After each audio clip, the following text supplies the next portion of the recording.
অভিষেক বন্দ্যোপাধ্যায় জানালেন কোনো রকম কোনো নোটিশ তিনি পাননি এখনো পর্যন্ত। আর এখানে আমরা দেখলাম যে যদি নোটিশ দিতে হয় তাহলে অপেক্ষা করতে হবে। অমিত রয়েছে আমার সঙ্গে। অমিত, এই নোটিশ দেওয়ার জন্যই কি এখনো পর্যন্ত সিআইডি আধিকারিকরা তারা অপেক্ষা করছেন?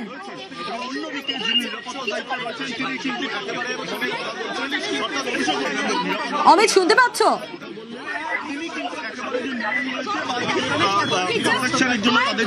আবারও অমিতের সাথে যোগাযোগ করবো, তবে তার আগে দেখাই এই যে অভিষেক বন্দ্যোপাধ্যায় বললেন যে তিনি কোনো রকম কোনো নোটিশ এখনো পর্যন্ত পাননি।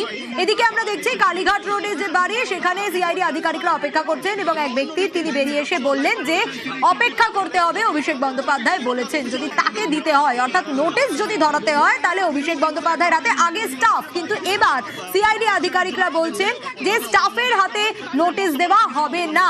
কিন্তু অভিষেক বন্দ্যোপাধ্যায়ের সিআই বাড়িতে আমরা নজর রাখি আরো একবার।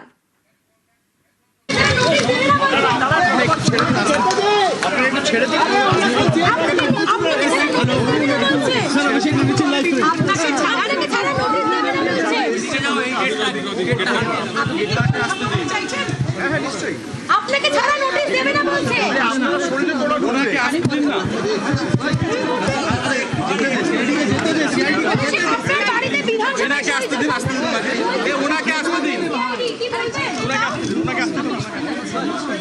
আপনি আসুন, সামনে আসুন,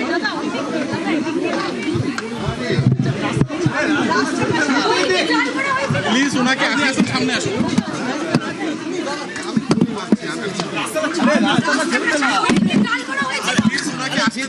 আগে ওনাকে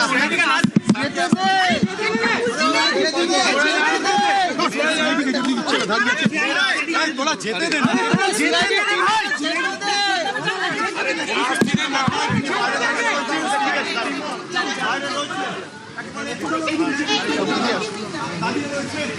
অভিষেক, আপনার বাড়িতে সিআইডি বিধানসভায় শহীদাল সংক্রান্ত কেসে ওনাকে পিছনে নোটিশ দিয়েছে।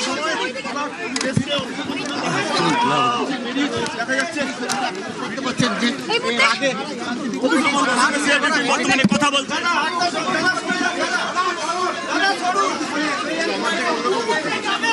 আমার কাছে যেটা নির্দেশ এবং আইনত যেটা আছে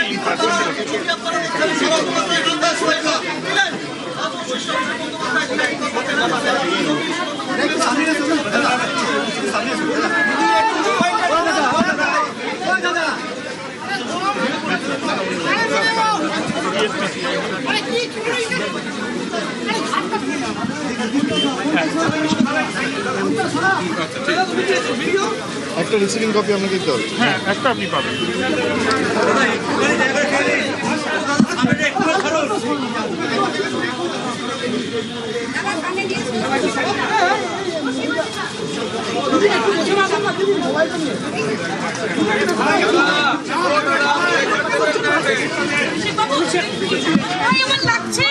আস্তে মেয়েরা আছে, আস্তে আস্তে আস্তে আস্তে মেয়েরা আছে, আস্তে প্লিজ।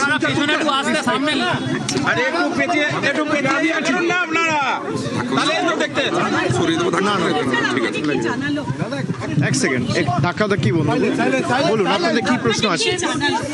না, ওরা একটা নোটিশ দিতে এসছে, নোটিশ দিয়েছে, সেটা হ্যান্ড ডেলিভার্ড করতে হতো বলে ওরা অন্য কারোর কাছে দেয়নি। এখন প্রথমত ওদের কাছে বোধহয় ভুল তথ্য ছিল। আপনারা জানেন আমি কোথায় থাকি, তদন্তকারী সংস্থা একটা কেসে তদন্ত করছে, সেখানে আমি 7 বছর ধরে কোথায় থাকি সেই তথ্য তাদের কাছে নেই। তো যাই হোক, তাদেরও চাকরি করতে হয়, আমি কাউকে দোষ দেবো না। তারা একটা নোটিশ নিয়ে এসছে, আমি নোটিশটা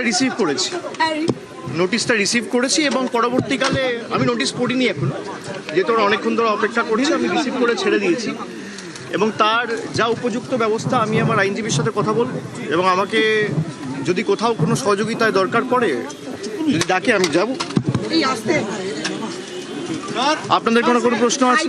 হাইকোর্টে তো আপনি আগে রক্ষা কবচ নিয়েছেন, এটার জন্য কি আপনি আবার হাইকোর্টে মুভ করবেন যদি দরকার হয়? আমি নোটিশটা পড়িনি এখন, আমি পড়ি, আমি খালি রিসিভ, আপনারা দেখলেন আমি রিসিভ করে আপনাদের সাথে কথা বলতে এসেছি। আইনি সহায়তা নেবেন? নিশ্চিতভাবে আমার আইনি সহায়তা নেওয়ার অধিকার আছে এবং আমি আমার আইনজীবীর সাথে কথা বলবো, তারা যে পরামর্শ দেবে। এবং আমার তো লোকানোর কিছু নেই। আমি বিগত দিনেও যখন আমাকে ইডি, সিবিআই, এমনকি দিল্লিতেও ডেকেছে আমি সবসময় তদন্তে সহযোগিতা করেছি, কোঅপারেট করেছি।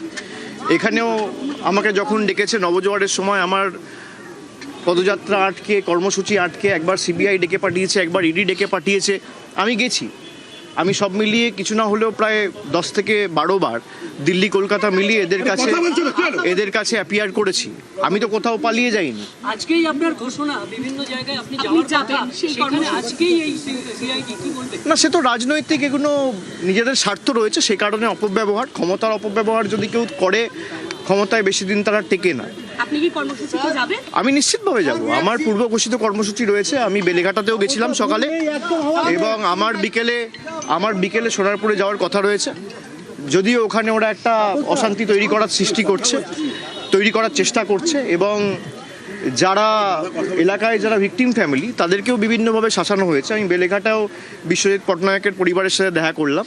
ওদেরকেও যেভাবে ভয় দেখানো হচ্ছে, ওদের বাড়িতে গিয়ে, আমি যখন বেলেঘাটার পার্টি অফিসে ওদের সাথে মিট করি, ওই সময়টাতে ওদের বাড়িতে গিয়ে বিজেপির কিছু লোকেরা ধমকাচ্ছে, চমকাচ্ছে, এবং পুলিশ নীরব দর্শক, তাদেরও চাকরি বাঁচাতে হবে, সুতরাং কিছু করার নেই। কিন্তু আমরা এই লড়াইয়ের ময়দান থেকে সরবো না। এসব করে আমাকে আগেও দমাতে পারেনি, আমি আগামী দিনেও মাথা নত করার ছেলে নয়। আপনারা কেএমসি নিয়ে আমাকে প্রশ্ন করেছেন যে কেএমসি আমাকে নোটিশ দিয়েছে। কেএমসি যে নোটিশ দিয়েছে তার রিপ্লাই আমি ইতিমধ্যেই দিয়েছি, এবং গতকাল আমরা হাইকোর্টেও মুভ করেছি, কোর্টে কেসও ফাইল করা হয়েছে। যদি কেউ ভাবে যে ডেকে ভয় দেখিয়ে চমকে জোর জবরদস্তি ফেক কেসে ইমপ্লিকেট করে জেলে ঢুকিয়ে আমাদের মাথা নত করবে, আমরা ওই ধাতুতে তৈরি নই। সবাই অমিত শাহর পদলেহন করে বিজেপিতে যোগদান করে নিজেদের রাজনৈতিক স্বার্থ চরিতার্থ করতে বিজেপিতে যায় না। যাদের মাথার উপর 2, 3, 4 করে সিবিআই ইডি কেস ঝুলছে, যাদের মাথায় 2, 3, 4 করে ইডি সিবিআই কেস ঝুলছে, তারা আজকে দুর্নীতি রোধ করা নিয়ে বড় বড় ভাষণ দিচ্ছে।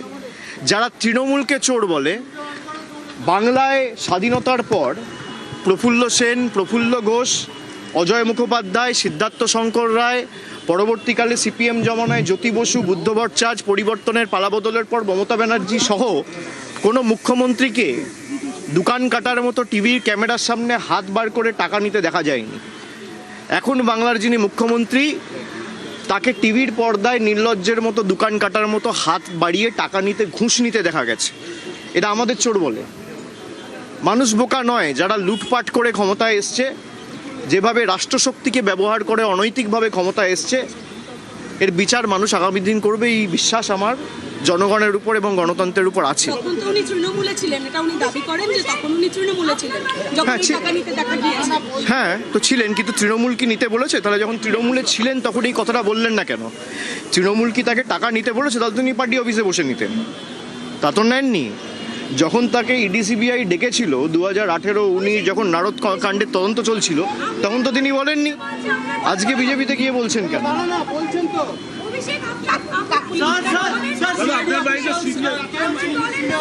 बता दिया ना भैया, कुछ नहीं।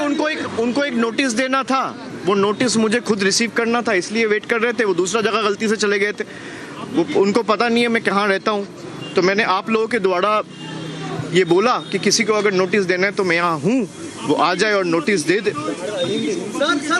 দেখুন, আমি নোটিশ পড়িনি, আপনাদের সামনে পুরোটাই ক্যামেরায় রেকর্ডেড। আমি নোটিশটা নিয়েছি, একটা রিসিভিং কপি সই করে ওদের দিয়েছি, একটা কপি আমার কাছে রাখা রয়েছে। আমি না পড়ে আপনাদের সাথে কথা বলছি। আমি পড়িনি। আমাকে যদি ডাকা থাকে, আমি আমার যে লয়ার রয়েছে বা আমার যে আইনজীবী রয়েছে তার সাথে কথা বলে আগামী পদক্ষেপ ঠিক করব। আমি বিগত দিনেও আমাকে যখন ইডি সিবিআই ডেকেছিল, আমি তো কোথাও পালিয়ে যাইনি। আমি তো ঘাট বাঁচাতে অন্য রাজনৈতিক দলের সাথে যাইনি। দিল্লির কাছে মাথা নত করার আগে আমাদের মৃত্যু ভালো। আমার বিরুদ্ধে এফআইআর হয়েছে কেন? আমি অমিত শাহর বিরুদ্ধে কথা বলেছি। অমিত শাহ যখন বলছে যে উল্টা করকে লটকা দেগা, তখন থানা এফআইআর নেয় না। যখন বিজেপির বিধায়করা বলে 6 ফুট গর্ত করে পুঁতে দেবো, তখন কোনো ব্যবস্থা নেওয়া যাবে না, তখন সব চুপ। যখন বিজেপির বিধায়করা বলে যে চামড়া গুটিয়ে দেবো, অমুক করে দেবো, তাই করে দেবো, রোগড়ে দেবো, এমুক করবো, তাই করবো, তখন কোনো ব্যবস্থা হয় না। আপনি থানায় যান, এফআইআর নেবে না। কেএমসি নোটিশ নিয়ে আপনার কি কোনো বক্তব্য আছে? না, আমি রিপ্লাই আমার থেকে শুনুন, কেএমসি একটা নোটিশ দিয়েছে যে আপনার বাড়িতে ডিভিয়েশন আছে, এবং আমাকে যে নোটিশটা দিয়েছিল ওখানে লেখা রয়েছে enclosed, please find the brief with regard to the deviation and other details. কিন্তু কোনো রকম কোনো ব্রিফ বা কোনো ডিটেলস আমাকে জমা দেওয়া হয়নি। এবং যখন তারা নোটিশটা সার্ভ করতে এসেছিল, আমার কাছে পুরো সিসিটিভি ফুটেজ রয়েছে যে তারা কোনো ডিভিয়েশন বা ব্রিফ ছাড়া খালি নোটিশটা লাগিয়ে চলে গেছে। আমি তার রিপ্লাই দিয়েছি এবং আইনত আমি টেক আপ করে গতকাল হাইকোর্টে মামলা ফাইল করেছি। মামলা বিচারাধীন, কোর্টে বিচার হবে। भाई करने दो, जो करना है करे, जो करना है करे। अगर बीजेपी को लगता है, भाई पहले आप ये पहले समझ लो कि पहले ईडी सीबीआई थे, अब बंगाल पुलिस और कोलकाता पुलिस आ गया, साथ में केएमसी आ गया। पहले 2-3 इन्वेस्टिगेटिंग एजेंसीज थे, अभी 5 है। उनको लगता है कि भाई 5-6 एजेंसीज को लगाऊंगा और इसको कैसे भी भाई गुमराह करके सर झुकवाऊंगा। मैं वैसा आदमी नहीं हूँ। आप गला भी काट देंगे, आप कुछ भी कर लो, आपको 10 बार सोचना पड़ेगा, आपको 7 बार जन्म लेना पड़ेगा मुझे झुकाने के लिए। हम लोग तो गद्दार नहीं है। हम लोग আরে ক্ষমতা থাকলে গ্রেফতার করে নিয়ে যাক, আপনি কি ভাবেন আমাদের? আমি আইনত লড়বো, আপনি ফলস কেসে ইমপ্লিকেট করে আমাকে গ্রেফতার করবেন। আপনি গ্রেফতার করে নিয়ে যান, সিআইডি আপনার, ইডি আপনার, সিবিআই আপনার, কলকাতা পুলিশ আপনার, ওয়েস্ট বেঙ্গল পুলিশ আপনার, আপনি নিয়ে যান। আমি তো পালিয়ে যাচ্ছি না, আমি এখানে আছি, আপনাদের প্রশ্ন ফেস করছি। सर पोस्ट पोल वायलेंस पे जो लोग पीड़ित हैं उनके साथ आज मुलाकात करने जाएंगे, सर क्या अवस्था में अभी है? मैं गया था सुबह, एक परिवार से मिला था, अभी फिर आधे घंटे 1 घंटे में निकलूंगा, दूसरा एक परिवार से सोनारपुर में भी मिलने जाऊंगा। सर ये होल्डिंग सेंटर्स के ऊपर क्या कहना है? होल्डिंग सेंटर्स जो सेटअप किया गया है वो আপনার পাশে নেই। सर होल्डिंग सेंटर्स के ऊपर, सर होल्डिंग सेंटर्स আপনার কানে কানে বলেছে, আপনার কানে কানে বলেছে দল সমষ্টিগত পরিবার, দলে আলোচনা করার সুযোগ রয়েছে, অনেকে আলোচনা করছে দলের ভিতর, অনেকে সমালোচনা করছে, আমি পুরোটাকেই স্বাগত জানাচ্ছি। होल्डिंग सेंटर के ऊपर क्या कहना है सर? इलीगल है, कोई रूल फॉलो नहीं करके किया गया है। থ্যাংক ইউ দাদা